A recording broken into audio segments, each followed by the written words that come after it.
Welcome to the Recruitment Equation, the no-nonsense podcast where we get real about what it takes to succeed in talent acquisition. We're diving into the world of recruitment, the wins, the challenges, and everything in between. From innovative strategies to unfiltered conversations with industry leaders, we're here to give you the insights you need to elevate the way you attract and hire.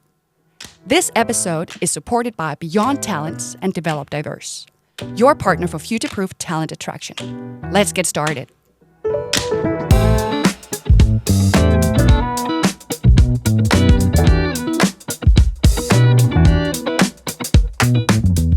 Wonderful. I've been looking so much forward to recording this episode. Welcome, Lene and Nicklas, of course, my great co-host. My name is Pil Byriel, and today we're going to record an episode of the Recruitment Equation podcast where we're going to talk about employee advocacy. Welcome, Lene. Thank you so much. I've really been looking forward to this conversation. So, Lene, who are you? Tell us a little bit about where you work and the role that you have. Yes, I have 15 years of experience within employer branding, recruitment marketing, and employee engagement. I started my career at the agency side, so working for a lot of different companies.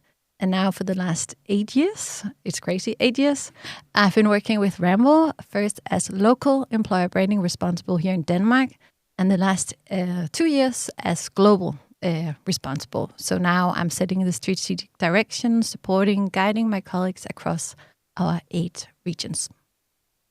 Wonderful. And I could also add a lot of other things. When you go through your LinkedIn, there's a lot of achievements there, but thank you so much for being here. We're going to talk about employee advocacy. And I think before we just dig straight into it, could you tell us a little bit about what is this? What is this concept of employee advocacy? Because it is actually something that many companies talk about. It is definitely a thing. And in Ramboll, we have an employee advocacy program called BlueBuzz. And the way we define employee advocacy is actually how we work to empower our colleagues to become active ambassadors of Ramboll on LinkedIn and everywhere else. And maybe not to, I don't know if it's okay, but to spoil, but for me, employee advocacy might be the most powerful toolbox in the employer branding toolbox. Basically, it gives us massive reach within a very, very hard to reach and expensive to reach target audience. And it also really gives our employer brand authenticity and vibrancy. And maybe I don't think there's anyone out there that doesn't know Ramboll because you're such a global brand altogether. But could you just put a little bit of context to why is it expensive market to reach if you don't do it like this? Well, to do recruitment campaigns or awareness campaigns and to reach engineers and STEM profiles, which is like an audience that's just too few of, we are a lot of companies who are fighting for the same candidates. So it is expensive if you're doing a LinkedIn campaign or broader than that, outdoor, I don't know. So being able to activate your colleagues to tell that story and to reach that audience directly in a very relevant way because it's like peer-to-peer, that is really effective. And now you can see it, now you are reflecting on it's the most powerful tool you have in the toolbox. But that might be easy to say after the fact. But what actually motivated you and Ramboll to start this and invest in this area in the first place? So I joined Ramboll 8 years ago. And actually, very early on, we started to flirt with employee advocacy and LinkedIn training. In the beginning, we called it LinkedIn Days, where we went around in Denmark at our biggest offices and did on-site training. And we could see, okay, there's something about this.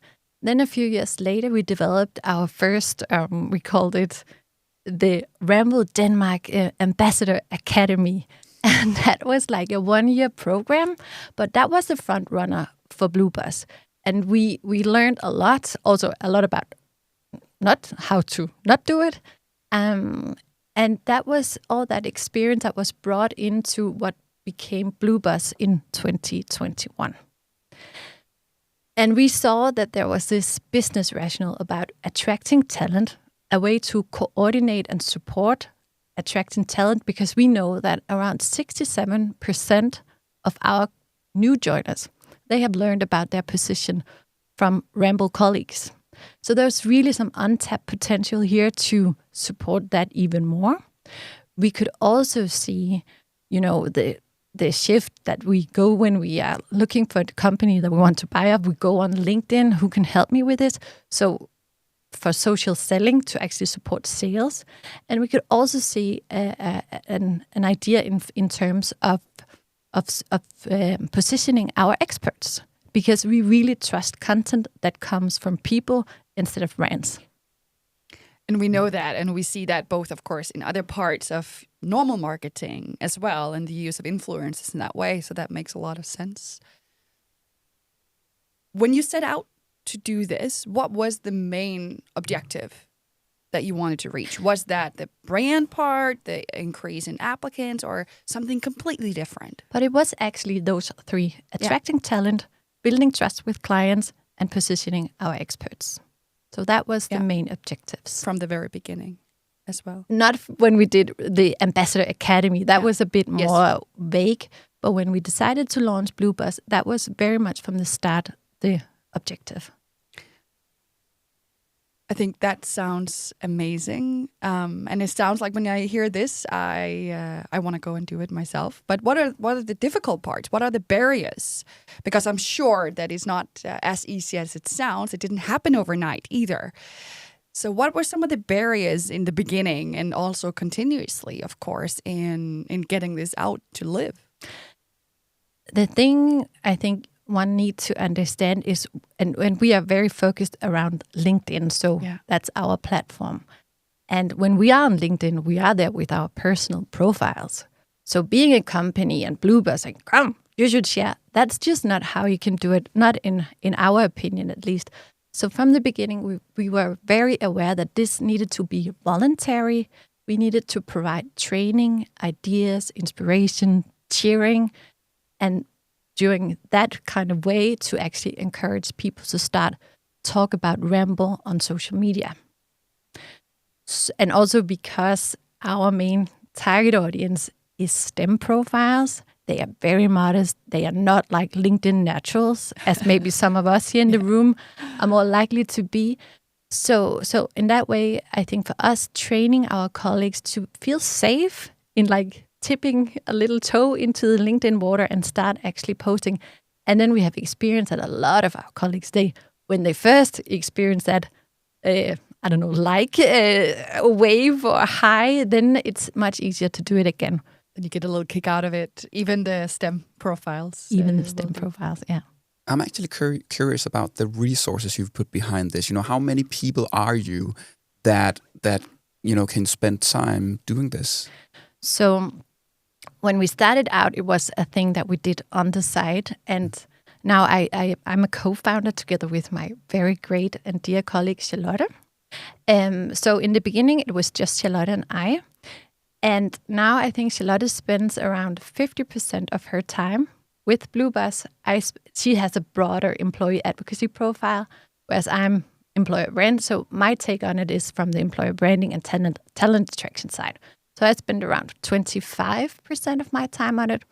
But then we have also managed to get a huge buy-in from the greater organization. So we have a team of, we have this editorial team where we meet up every other week, half an hour to get inspiration, to get the temperature, how are we doing?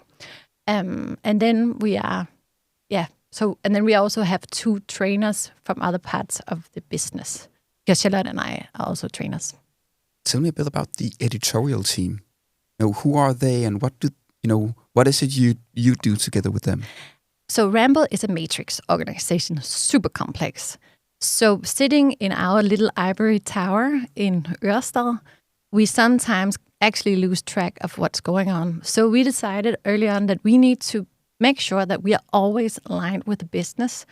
So we have colleagues, communication colleagues, sitting around in the countries and in what we call markets So it's a handpicked handful of good colleagues from across the world, from different parts of the business, who gives us real life feedback on the program, so to say.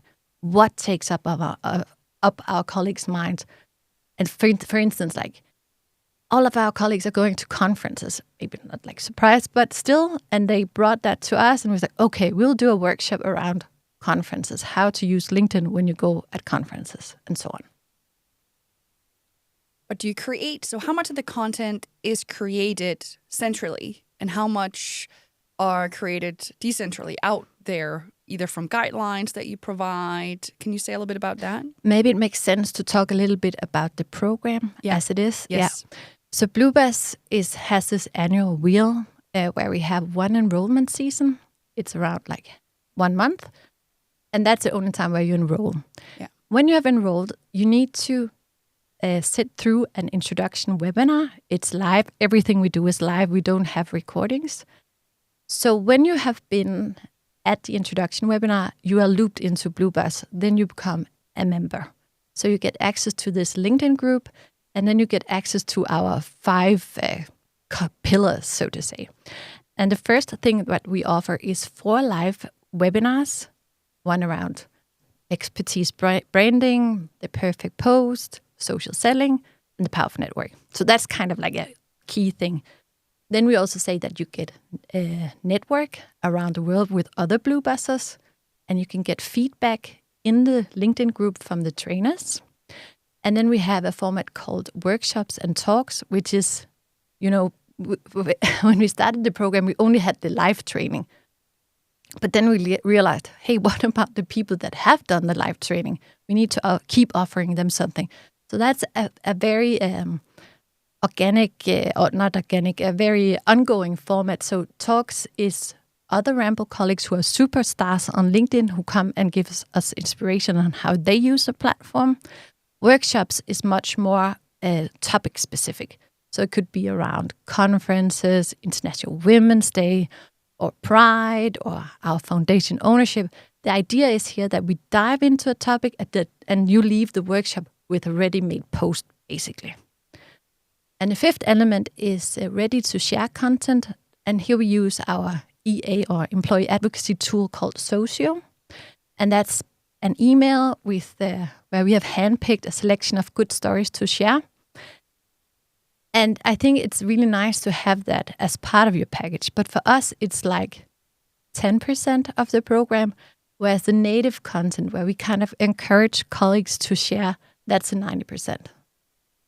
So that's basically what BlueBuzz is all about. And then we do a lot of different things to keep, the pot cooking, because it is like I want to be active on LinkedIn. And then your life hit. Yeah. Can imagine. So in my own work, and Nicklas, I'm sure you've heard about this program as well in one way or the other prior to meeting Lene here. Of course, not so detailed, but what I hear is a lot of people want to do it, but there's a lot of, there's some blockers. People are afraid what happens. So what do you have, what are your reflections on that in terms of, can people create value-adding content from a brand perspective on their own? And how do we make sure it's aligned? That's a risk you can't control. And I think that's like one of our learnings. And if I were to give someone, you need to let go of the control, because people can do it. And they also, and I think they're much more likely to do it if they're not being overlooked. So I think, let go of that.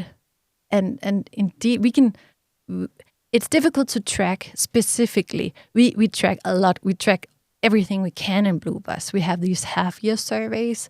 We also have a concept called hashtag challenges. It's the hashtag challenge going on right now is called hashtag Why I Work at Ramboll, where we put a frame where people then can make posts within. And here we can track how many posts comes with that hashtag. But in terms of sales and also hirings, there's so many touch points. I just heard yesterday in a webinar that there's 42 touch points in a recruitment journey. So to be able to track if someone got interested in Ramboll because of that specific, it's super difficult. But I hear from my good colleagues in talent acquisition that they indeed feel different, that we have become a more active on LinkedIn, and that it's part of our culture and that it is accepted. And one other thing besides, will they be able to create content that is aligned with our brand values and, can we control it?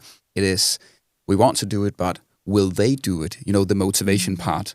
What have you done to motivate the employees to actually be, actively producing content?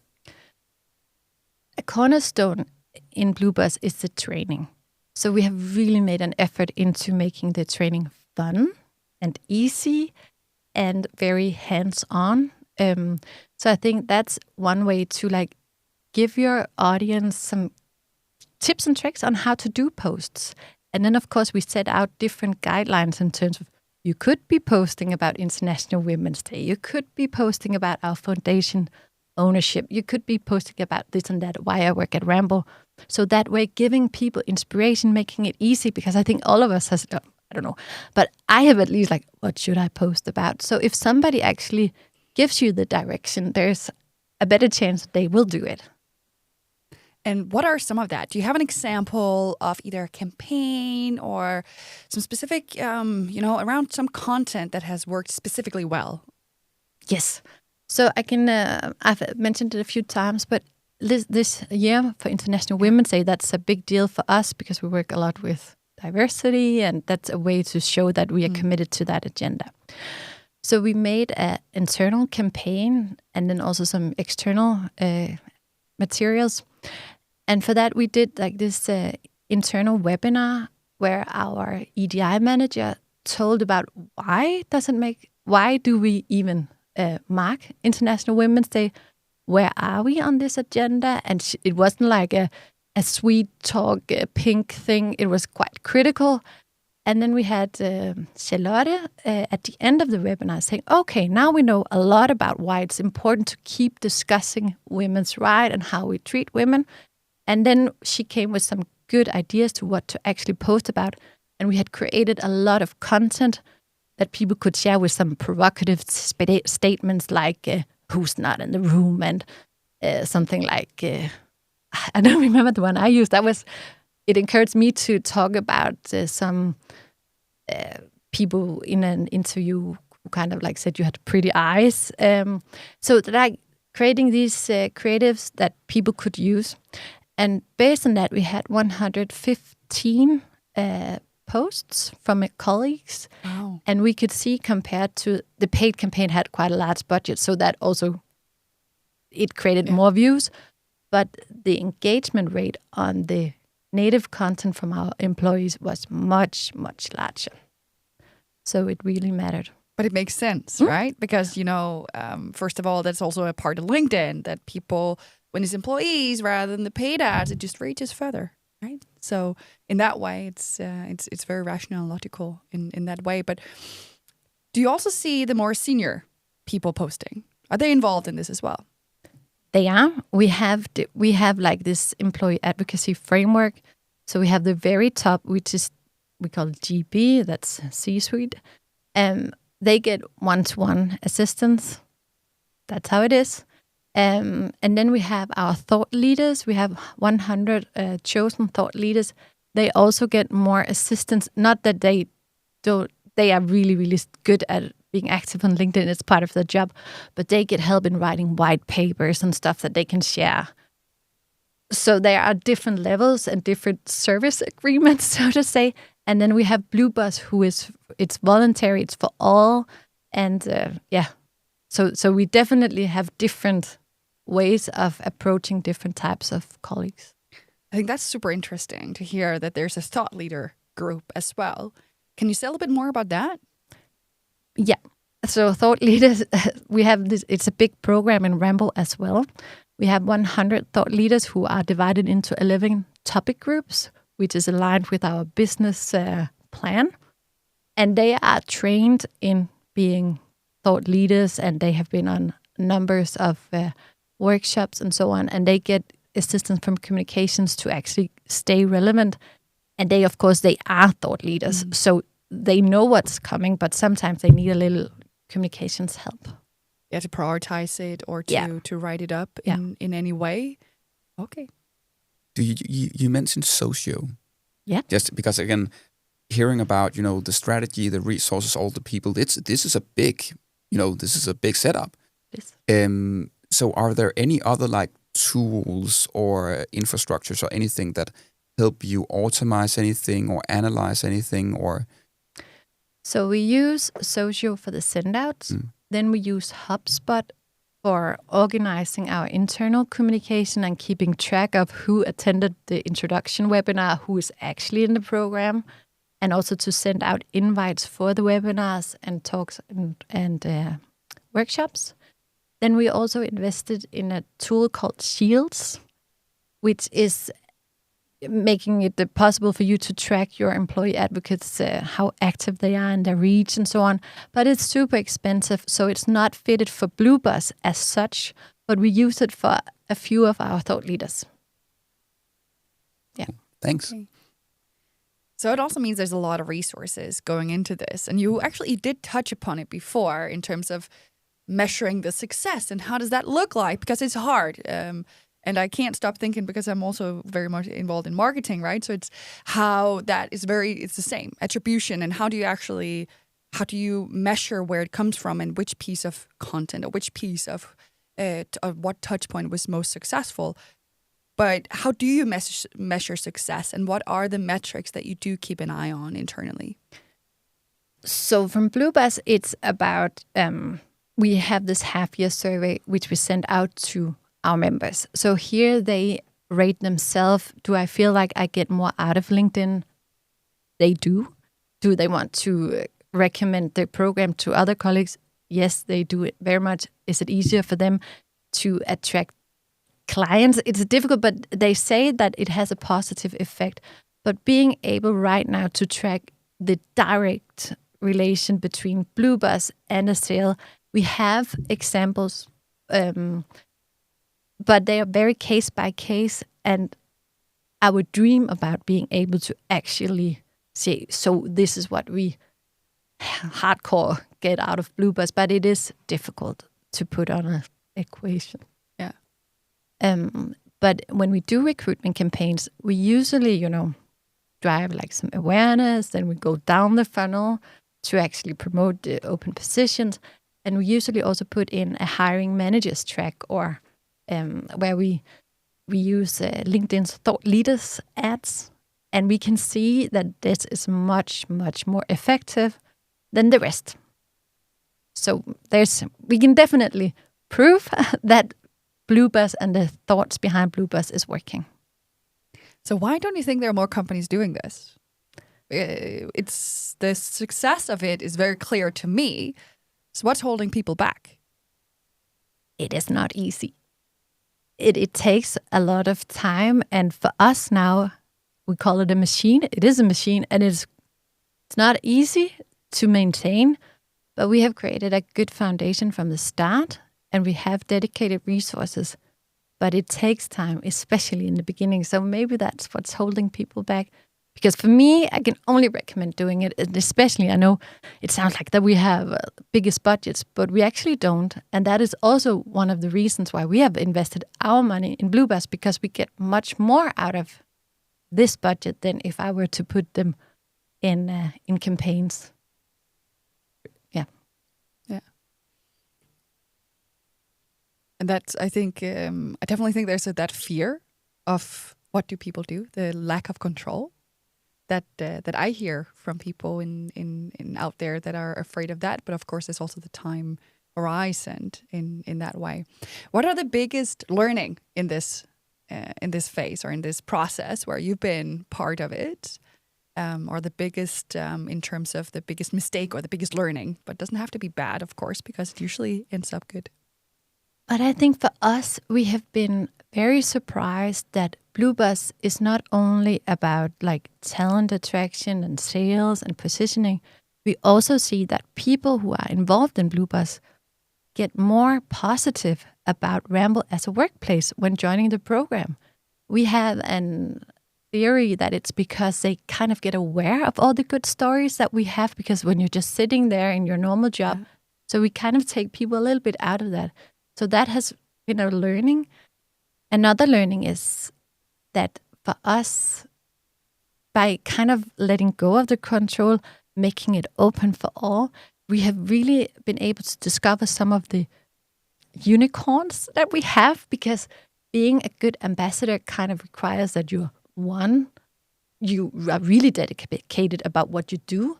2, that you kind of really like the place that you work, and that you're willing to talk about it openly on LinkedIn. And that is a quite rare combination. And I think if you do like these close programs where you handpick 15 good advocates, you risk that you don't find the true unicorns. We have some great examples that we have someone called Gianmarco from Rome, who was totally like a nobody. Sorry, Gianmarco. And then he came into BlueBuzz, and he suddenly just like, it was not our fault. He had done it anyway. But he was like this hidden diamond that just started to sparkle. And now he has this position in Copenhagen, moved from Spain to Copenhagen. And he's just really got a lot of good things going for him, because he started to talk about himself. And I don't know if he knew that he was a good ambassador before he started it. So you have to give a voice to people who didn't necessarily have a voice before. Exactly. And also when we talk about talent attraction and employer branding, we want to show a diverse range of talent. We want to show people that you would like to work with, because when we do sales and marketing, it's like people you would like to buy from. Here we're showcasing people you would actually like to sit in a meeting with, to have fun with.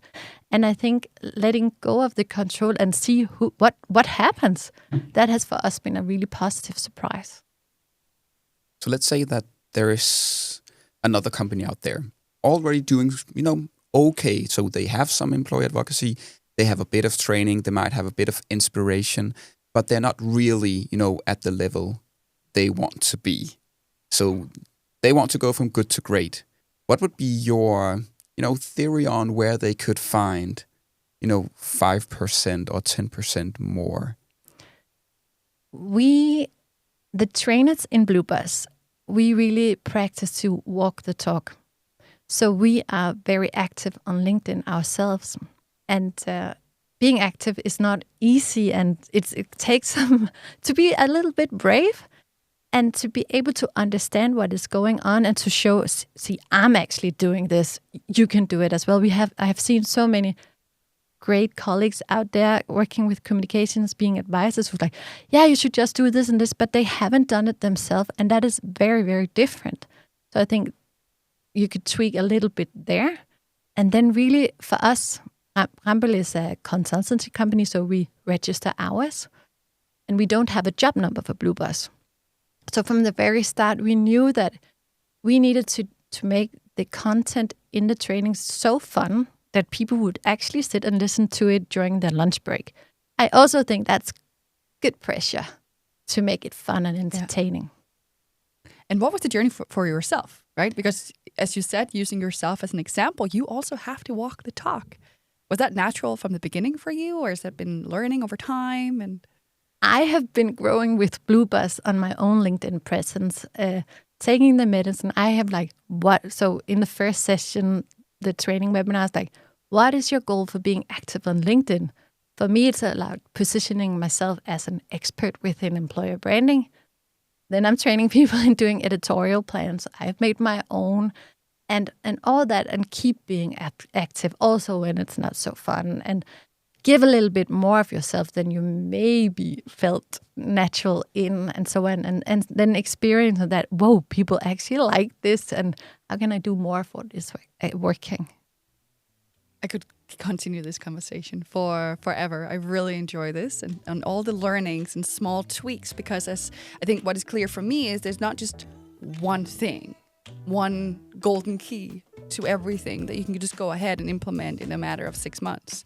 It takes time and it's an investment, but then the return is also there. So the very last question for me, also because we're talking about with the name recruitment equation here, I think the takeaway from this is that employee advocacy is it's very important in the attraction part and something we should consider as an organization. But if you had to put it in a formula or equation, what would that be? I think, first of all, let go of the control. Let people speak their minds. I would also recommend that you don't spend too much money or time on buying a lot of employee advocacy tools. Go the native way. Upskill, train your colleagues to make great posts, and then give them something to talk about. I love it. That was perfect. Spot on. Thank you so much, Lene. Thank you for It's such having wonderful having you as a guest. Thank you, Nicklas. Thank you, Pil. Thank you, Lene.